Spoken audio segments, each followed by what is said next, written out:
आज मनुष्य के जिंदगी पाप के कारण तरह तरह की विपत, उलझन और अशांति में पड़ के सही रास्ता से भटक गइल बा। ओके पता नहीं खे कि सही रास्ता का है। यह बतावे बदे TWR जिंदगी की राह कार्यक्रम प्रस्तुत करता कि हर आदमी जिंदगी का उद्देश्य समझ के सही रास्ता पर आगे बढ़ सके, जौना से ओकर मेल मिलाप परमेश्वर से हो जाए। ये कार्यक्रम बाइबल की विधिवत अध्ययन पर आधारित बा। कृपा करके एक कार्यक्रम के देखी और सुनी ताकि परमेश्वर आपकी जिंदगी का रास्ता बतावे वाला ठहरस। वचन अध्ययन से पहले सुनी एगो सुंदर आत्मिक गीत।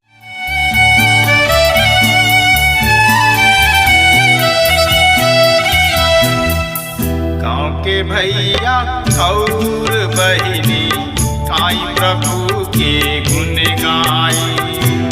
गाँव के भैया और बहिनी आई प्रभु के गुण गाई।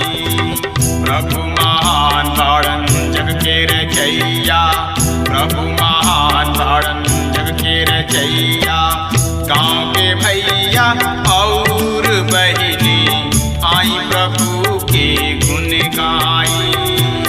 गाँव के भैया और बहिनी आई प्रभु के गुण गाई।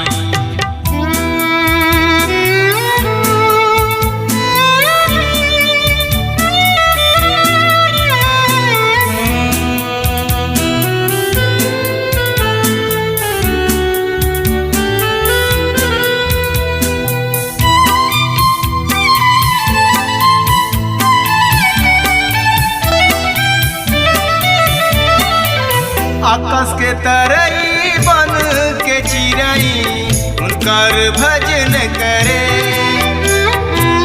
भूमि नदिया और चटनवा जोर से थपरी पीटे। हमर मसीही फिरीत आई, प्रभु चरण के सट जाई। प्रभु महान बाड़न जग के रचैया, प्रभु महान बाड़न जग के रचैया। गाँव के भैया और बहिनी आई प्रभु के गुण गाई।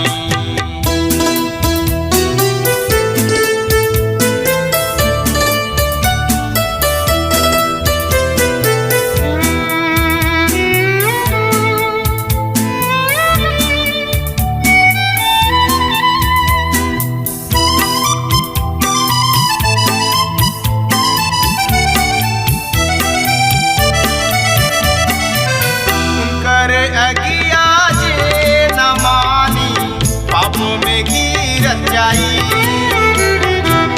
नरक के राजा सैतानवा उनके में वास करी। पूरी मिठाई खूब खियाई, आत्मा अग में जाई। प्रभु महान बाड़न जग के रचैया, प्रभु महान बाड़न जग के रचैया। गाँव के भैया और बहिनी आई प्रभु के गुण गाई।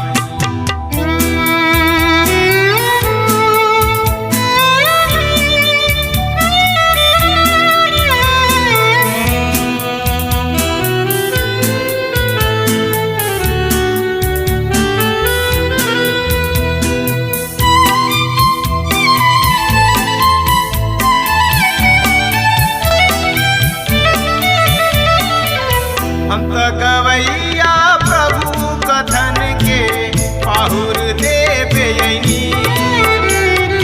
संगी मसीही प्रभु पोथी से शैतान के दूर करी।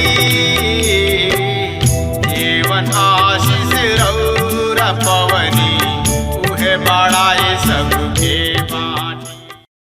हाँ मित्र, ये अध्याय के 7वां अध्याय में हमने के पावत आइंजा कि उनका के परमेश्वर के भवन के दुआरी पर खड़ा रह के कहले और यहाँ पर उनका के यहोवा परमेश्वर के भवन के आंगन में खड़ा होके खातिर कहल जा रहल बा मित्र। त एकरा बारे में जानकारी खातिर वह हमरा संगे आपन पवित्र शास्त्र बाइबल निकाल ली। इर्मिया नबी की किताब 26 अध्याय के 2 पद एह तरी से बता रहल बा। सुनी ध्यान से, हम पढ़ रहल बानी। यहोवा परमेश्वर एह तरी कहताणे, यहोवा परमेश्वर के आंगन में खड़ा होख, ओ सब वचन के चिन्ह सब जौना के हम तोहरा के ओहनी सब से कहे खातिर आज्ञा देले बानी कह द। ये कहू शब्द भी मत छोड़ी है मित्र। इस संदेश यहोवाकीम के समय दिहल जा चुकल बा। अब इस संदेश सिदकिय्याह के समय दोहरावल जा रहल बा मित्र। हमार ऐसन विचार बा कि लोग अभी भी हमेशा के तरी भवन में आवत रहले, यहाँ पर आराधना दिखावे के रहे और लोग वहाँ पर फलत फूलत रहले, केहू भी शिकायत ना करत रहले। लोग परमेश्वर से लेकिन बहुते दूर हो गए रहन। ओ देश में पाप बहुते बढ़ गए रहे। इर्मिया लगातार एहनी लोग के खातिर रोवत रहले मित्र। त एकरा बारे में और ज्यादा से ज्यादा जानकारी खातिर वह हमरा संगे आपन पवित्र शास्त्र बाइबल में देखी और ओ में निकाल ली। इर्मिया नबी की किताब 26 अध्याय के 3 पद एह तरी से बता रहा बा। कदाचित ऊ सुने और ओ में से हर एगो आपन आपन दुष्टता के राह से फिरे और ओहनी लोग के दुष्टता के काम के कारण जौन विपत्ति हम तोहनी लोग पर डाले पर बानी ओकरा से पछताई। जब परमेश्वर पछताई है तो एकर मतलब ना ह कि ऊ आपन मन बदल लेले बाणे। यदि मनुष्य आपन मन पाप से फिरा लेला तो परमेश्वर न्याय ना करेलन बल्कि आशीष देले। यह परमेश्वर हमेशा एगो पापी के दंड देले और जवन पापी उनका किने लौट के आ जाले ओहनी लोग के पाप के क्षमा करेलन मित्र। त एकरा बारे में जानकारी खातिर रुआ हमरा संगे आपन पवित्र शास्त्र बाइबल से ही देखी और यही अध्याय के यानी कि 26 अध्याय के 4 से 6 पद एह तरी से बता रहल बा। सुनी ध्यान से। तो हम ए भवन के सिलो के समान क देब और ए नगर के पृथ्वी के सब जाति सब के खातिर श्राप दे देब मित्र। तो हम ए भवन के सिलो के समान उजाड़ देब, एकर मतलब नाश से बा। आगे हम पावतानी कि इर्मिया के जान दंड के धमकी दिहल जाता। इर्मिया नबी की किताब 26 अध्याय के 8 पद एह तरी से बतावता। जब इर्मिया उस समय वचन के सुन चुकले जन की यह परमेश्वर सब लोगन के सुनावे के आज्ञा देले रहन, तब याजक नबी सब और सब लोग ई कहत उनका के पकड़ लिहले, तू जरूर मार डालल जीबा मित्र। अब सब कुछ बुरा होत चलल जा रहल बा। उ लोग इर्मिया द्वारा दिहल गइल संदेश के विरोध कैलन और इर्मिया के मार डाले के कोशिश कैले लोग। अब सब कुछ उलझत चलल जात रहल बा, काहे कि वहां पर 3 तरीके लोग रहन, राजकुमार, याजक और भविष्यवक्ता, और साथ में रहले लोग एगो समूह। आइए पढ़ल जाओ मिलजुल के इर्मिया नबी की किताब 26 अध्याय के 11 पद ए तरी से लिखल बा। तब याजक सब और नबी सब एह अधिकारी सब से और समस्त जनता से कहले, ए आदमी के प्राण दंड दिहल जाओ, काहे कि ई आदमी एह नगर के विरुद्ध जो नबूवत कैले बाणे ओकरा के तू खुद अपना कान से सुन चुकल बड़ा मित्र। याजक और भविष्यवक्ता एक मन के रहन। हाकिम चाहत रहन कि यिर्मयाह के सुने। याजक और भविष्यवक्ता भी इहे चाहत रहले। रुआ हमरा संगे यही अध्याय के 12 और 13 पद के हम पढ़ रहा बनी। रुआ सुनी ध्यान से। तब यिर्मयाह सब अधिकारी और सब लोगन से ई कहले, यह परमेश्वर ही हमरा के यह भवन और यह नगर के विरुद्ध वो सब बात के नबुवत करे के भेजले बाड़े जौन के तोहनी लोग सुन चुकल बड़ा जा। ए कारण अब आपन आपन चाल और आपन आपन काम सुधार लोग और अपना परमेश्वर यहोवा के वचन सब के पालन करा। तब यहोवा ओह विपत्ति के संबंध में जौना के उ तोहनी लोग पर डाले के कहले बाणे पछतई हैं। वो स्पष्ट रूप से बतावताने कि काहे परमेश्वर न्याय के चेतावनी दे रहल बाणे। जब यिर्मयाह भविष्यवाणी कैलन कि भवन और शहर दोनों नाश हो जाई, तो लोग उनकर हंसी उड़ावले। लोग उनका के परमेश्वर के विरुद्ध बोले वाला समझ ले। उनका के झूठ भविष्यवक्ता कहत रहले कि भवन कभी ना गिरी। परमेश्वर एह तरीके काम कबो ना होके दिए, काहे कि उ भवन परमेश्वर के ह और यरूशलेम उनकर शहर। यिर्मयाह कहताड़े, तोहनी लोग पूरा रीति से गलत बढ़ जा। तोहनी लोग नैतिकता से धर्म के अलग कर रहल बढ़ जा। पर समस्या बहुत सब लोगन के साथ रहे। उ अपना विश्वास में बहुत ही पक्का रहन। उ परमेश्वर के वचन के भाग के रूप में देखत रहले। यहाँ पर रुचकर बात ई बाकी भविष्यवक्ता और याजक ना चाहत रहले कि यिर्मयाह के मार दिहल जाओ। यह कारण यिर्मयाह के जान बच गई। यह कारण रहे जान बचे के। हम एगो बात जरूर जानतानी कि जब आत्मिक अधिकार खराब हो जाला तो राजनीतिक अधिकार भी बिना आधार और खराब हो जाला। जब सामाजिक अधिकार खराब हो जाला तब तो और ही खराब हो जाला। और जब धार्मिक काम गंदा काम में फंस जाला तो और ही खराब हो जाला। एगो बात हम रुआ के याद दिला देवे चाहतानी कि याजक सब ही यीशु मसीह के क्रूस पर चढ़ा के मार डले। ये कुछ धार्मिक नेता रहन जौन की कहले कि यीशु मसीह के क्रूस पर चढ़ावल जाओ। यिर्मयाह के समय भी लोग उनका के मार डाले चाहत रहले। यिर्मयाह लोगन के बतौले कि हाकिम, याजक और भविष्यवक्ता सब गलत हवे। उ बहुत ही दृढ़ता के साथ कहतने कि उ परमेश्वर के संदेश लोगन तक पहुंचा रहल बाणे। परमेश्वर के वचन ही अंतिम अधिकार है। वही बात के लोगन तक पहुंचा रहल बाणे। यिर्मयाह लोगन के ऊपर विश्वास करत रहन और जानत रहन कि का होखे वाला बा और का होखे वाला नहीं खे। मित्र, आई अब देखल जाओ यिर्मयाह नबी की किताब 27 अध्याय के 2 से 3 पद। तो ए पद में एह तरी से लिखल बा, यहोवा परमेश्वर हमरा से एह तरी कहतने, अपना खातिर बंधन और जुआ बना ल और ओकरा के अपना गर्दन पर रख।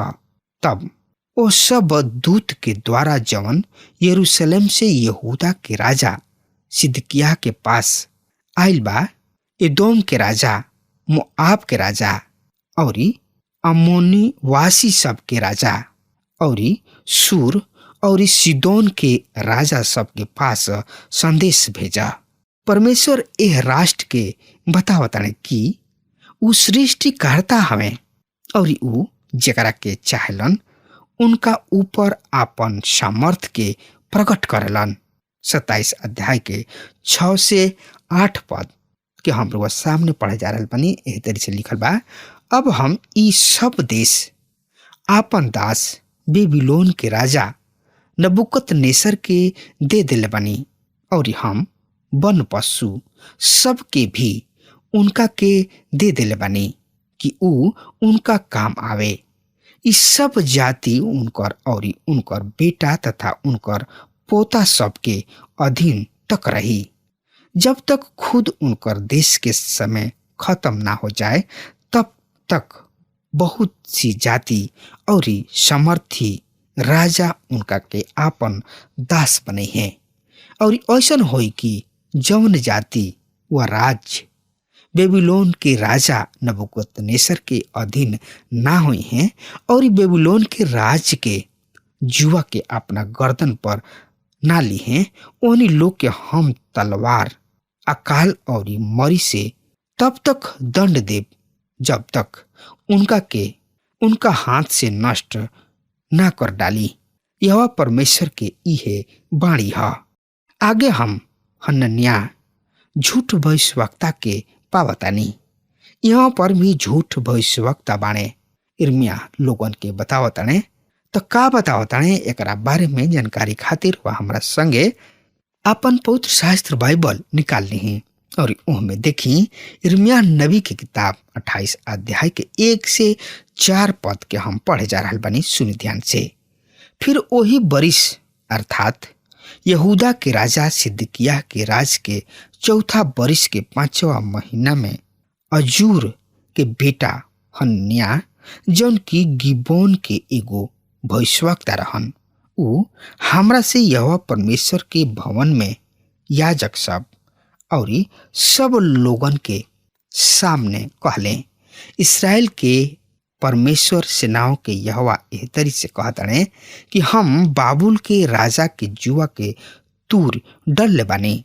यहोवा के भवन के जतना पात्र बाबुल के राजा नबूकदनेस्सर ए स्थान में उठ के बाबुल ले गुलन, उन्हें हम 2 बरिस के भीतर फिर यही स्थान में ले आईब। और हम यहूदा के राजा यहोआकीम के बेटा यकोन्याह और सब यहूदी बंधुआ जौन की बाबुल गोइल बाणे, उन्हीं लोग के भी यह स्थान में लौटा ले आईब, काहे कि हम बाबुल के राजा के जुआ के तूर देले बानी। यहोवा परमेश्वर के इहे बाणी है। मित्र, इर्मिया स्पष्ट रूप से बतौले कि हनन्याह सच्चा भविष्यवक्ता न रहन, उ झूठा हमें, धोखाबाज हमें, उ लोगन से झूठ बोल रहा बाणे। तब हनन्याह जुआ के जौन की इर्मिया के कंधा पर रहे लेके तूर दिहले।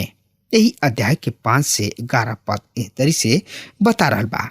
तब इर्मिया नबी हनन्याह नबी से याजक सब और वो सब लोगन के सामने जौन यहोवा के भवन में खड़ा भइल रहले कहले, आमीन। परमेश्वर यहोवा यही तरी से करस। जौन बात तू भविष्यवाणी कह के कहले बाणे कि यहोवा के भवन के पात्र और सब बंधुआ बाबुल से ये स्थान में फिर अहन, ओकरा के यहोवा परमेश्वर पूरा करस। तब हूँ हमार वचन सुना जौन हम तोहनी लोग के और सब लोगन के सुनावतानी, जौन भविष्यवक्ता प्राचीन काल से हमरा और हमरा पहले होत आइल बाणे। ओहनी लोग तो बहुत देश और बड़ बड़ राज्य सब के विरुद्ध युद्ध और विपत्ति और मरी के विषय भविष्यवाणी कैलन, पर जवन भविष्यवक्ता कुशल के विषय भविष्यवाणी करे त जब उनकर वचन पूरा हो तब ही वो भविष्यवक्ता के विषय ई पक्का हो जाई कि ई सच हूँ यहोवा परमेश्वर के भेजल गोइल बाणे। 10 पद।